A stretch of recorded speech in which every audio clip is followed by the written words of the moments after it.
Good evening and thank you for joining us. I'm Tina Giuliano. We've been following multiple fires this week, with the Cody Fire burning near Oracle causing major evacuations. We'll take you now to the Cody Fire and an update there. It's burned around 1,200 acres, damaging one residence, completely destroying 5 residents and destroying 8 other types of structures, according to the Southwest Area Incident Management Team. It is, however, 47% contained. That's up from 5% yesterday. The team explained that in order to consider a wildfire contained, you have to look for hot spots around where the fire burned, but within 60 feet of the containment line, the team says they didn't find any hot spots along those edges.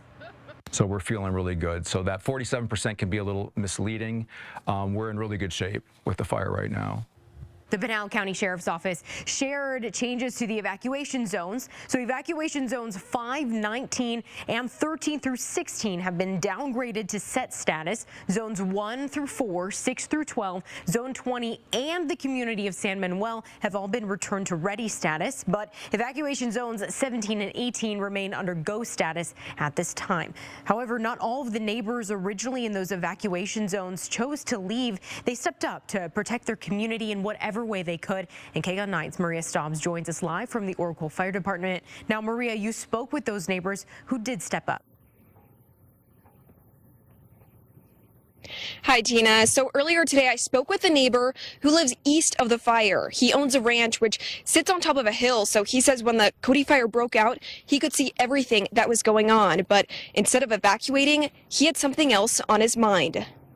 We're a family. That was the first thing Doug Lindgren, owner of Hay Creek Ranch, thought of after the Cody Fire broke out Wednesday afternoon. When we see flames and smoke coming up from the Oracle Ridge, it was a bit alarming. Doug wasn't the only one alarmed. So was his mule, Sally, who he calls the watchman of the herd. Her response that day when that fire came over the top, it was just like, something's wrong. We need to be doing something. They just got together and they stood there and watched and waited. Then the power went out. Sally and the others still had water thanks to a generator on Doug's well. But what about the rest of the livestock in town? Doug didn't hesitate. As a ranch that already operates as a horse camp, he had the space for his neighbors. A dozen to maybe 15 living quarter trailers that were here for a couple of days, and anywhere from 20 to 30 horses. So all of these? Yep, all the stalls they were basically all full.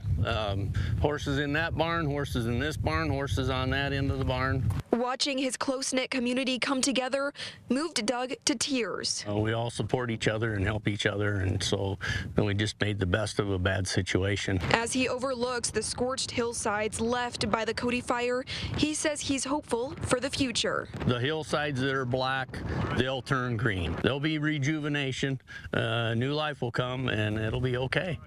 And we'll be okay. Doug told me the rest of the neighbors who were staying with him left this morning and they're all safe and sound, but the Pinal County Sheriff's Office is still warning neighbors to stay vigilant because weather conditions are still changing. Reporting from Oracle, Maria Stobbs, KGUN 9.